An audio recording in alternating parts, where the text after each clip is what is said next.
परम आप्त सीता मानिला अनिल हनुमंत राम कार्यार्थ साधिल। प्रभु रामचंद्र भगवान की जय। पवन सुत हनुमान महाराज की जय। असो या ठिकाणी सर्व श्रोत्यांच्या नतमस्तक होऊन कथेचा अनुसंधान वेळावाकड्या शब्दामध्ये सांगण्याचा प्रयत्न करीत आमचे गुरुवर्य सुगुरु महाराज यांच्या चरणी नतमस्तक होऊन त्यांच्या आशीर्वादाने दोन शब्द सांगण्याचा प्रयत्न करीत सर्व बाहेरगावून आलेले सूचक वाचक माता मावल्या सर्वांच्या चरणी नतमस्तक होऊन तुमच्या आशीर्वादाने दोन शब्द सांगण्याचा प्रयत्न करीत। असो या ठिकाणी आताच सर्व मोठमोठाली वक्त्यांनी सविस्तर कथा सांगितली आणि त्यांच्या मुखातून कथा ऐकली ना आम्हासारखे एक साधे आणि भोळे अशा माणसाकडून कथा ऐकणं म्हणजे आता जे काय रस आलेला होता कथेला हा रस निघून जायची शक्यता आहे आम्हासारख्या गुढी वाढली नाही। असो या ठिकाणी हनुमंतानं भक्ती कशी ओळखायची भक्ती कशी करायची आपण सुद्धा सर्व श्रोत्यांनी कल्पना करून ही कथा ऐकायची की आपण हनुमंत व्हायचंय।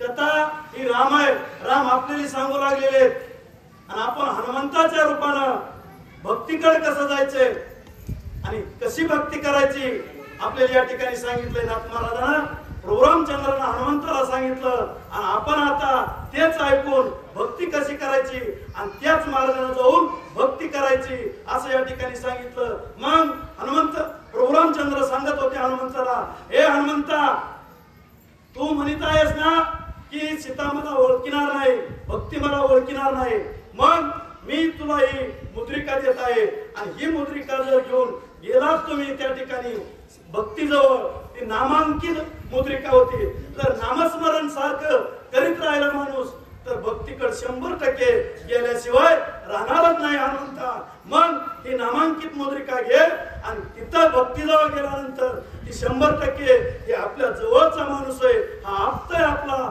असा 100% ओळखणार आणि तुमच्यावर विश्वास ठेवणार असं प्रभू रामचंद्रानं हनुमंताला सांगितलं। आणि हनुमंतराय पुढे काय करू लागले महाराज, आधीच वानर बळवंत त्यावरी मस्तकी श्रीराम हस्त श्रीराम मुद्रा झाली प्राप्त उल्हासित हनुमंत हनुमंत हनुमंत आधीच हनुमंत कसे आहेत बळवान आहेत आणि मग आपल्या गुरुचा देवाचा आशीर्वादाचा हात हनुमंताच्या डोक्यावर ठेवलेला आहे आणि त्याच्यामुळं हनुमंताला इतका उल्हास आला तो उल्हास मला तर सांगता येत नाही एवढा हनुमंताला उल्हास आला।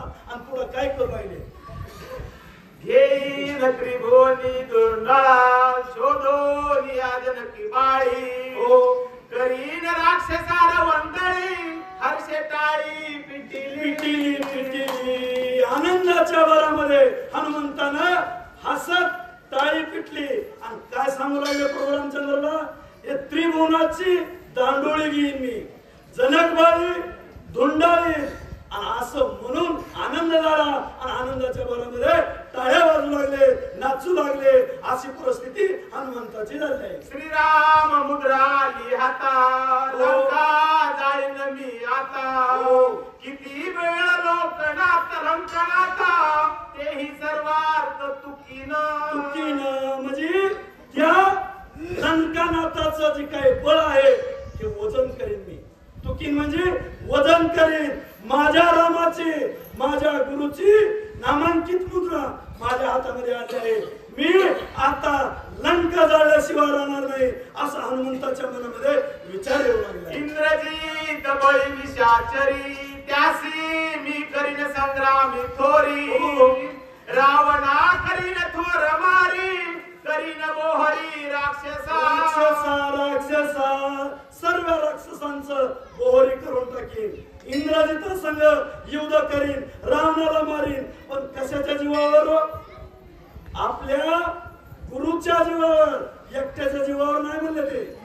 आणि तसं त्या ठिकाणी हनुमंतराय बोलू लागले आहे येणे हर्ष हनुमंत नमस्कार श्री रघुनाथ वेगे उडाला गगनात राम कार्यार्थ साधावया रामाचं कार्य साधण्यासाठी हनुमंतरायाला आनंद झाला आणि रामापासून हनुमंतरायानं उड्डाण घेतलं आणि त्या ठिकाणी आपल्या रामाचं कार्य करण्यासाठी निघालेले आहेत. श्री रामचंद्र भगवान की जय. राम महाराज कोटरवन.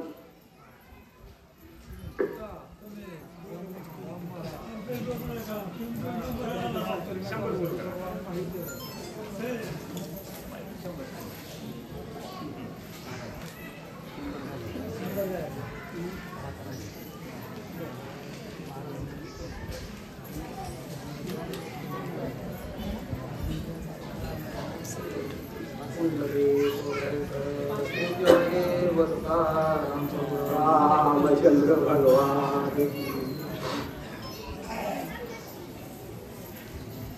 राम मुद्रा घालिता हाती उडता जुळानी पळे लक्षिती वस्त्र नाही मारुती प्रती पालवा प्रती बांधावया रामचंद्र भगवान की जय. गणपतीला नमस्कार करून सर्व सज्जनांनी नमस्कार करून हनुमानजीला नमस्कार करून कथेचा अनुसंधान सांगायला सुरुवात करीत आहे. कथा फार सुंदर आहे, सगळ्यांनी सुंदर सांगितली आणि जशी येईल तशी आता मी बी मांडण्याचा प्रयत्न करतो.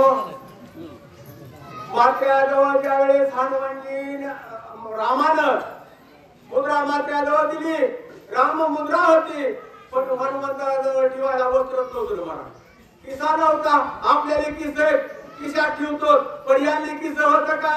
किस नव्हतं, ठेवायला जागा नाही. अशी अवस्था हनुमानजीची आहे. मला बोला अंटीत घालता घांटाळ विकल्प मानितो सटाळ आळ करीत खटाळ नाल चांदळ नाटवीत. अशी मुद्रा होती देवाची. आणि ठेवा तर म्हणले कुठं ठेवा तर ती सुन राहील, कुणाजवळ जेव्हा तिला विटाळ होईल. मग कराव तरी काय म्हणून हनुमंतराव विचार करू लागले. म्हणले कुठं ठेवा, कशी ठेवा, मग रामाला कसं न्यावं, सीतेला कसं कळण, काय कळण. हनुमानजी म्हणतात बोला रामावडे जयाशी जो जाणला पापराशी सकाळ दोष तया पाशी क्षय त्याशी अकल्प. म्हणले दोष लागते ही मुद्रा जर नीट सांभाळली नाही तर दोष लागतो ना पाठीमाग. म्हणले मग कसं करा, काय करा. मात्राचा विचार चालू मला. मुद्रा तर देवाची 7 अवतार 10 अवताराची मुद्रा आहे आणि ती हातामध्ये आली पण ठेवायची कशी, सांभाळायची कशी आणि कुठं ठेवू, काय करू. हनुमंतराव विचार करायचे. राम नाम माने जयाशी अर्थवाद म्हणे नामाशी जिताशी प्रत्वहत्याशी ही मुद्रा आहे पण आपल्या रामांकित आहे. देवाची मुद्रा आहे, सांभाळायची. मग कुठं ठेवू याचा विचार पुन्हा पुन्हा मोठ्या मनामध्ये करतात महाराज. पण ही मुद्रा ठेवायची होती, ठेवण्यासाठी जागा पाहत होते. कुठं ठेवा.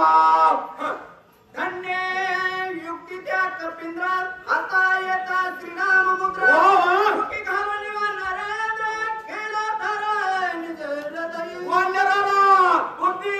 हनुमानजी बुद्धिमत्त एवढी बुद्धी वापराकर बुद्धी चालवली बारकानं आणि बुद्धी चालवून ही मुद्रा कुठं ठेवायची, कशी ठेवायची. वाटलं माकडे मारून माकडाली या त्यांच्या गालामध्ये किसा राहतं. किती जरी ते त्यांच्या गालात ठेवते. तसं मात्र ती मुद्रा घेतली, तोंडामध्ये टाकली, राम मुद्रा तोंडात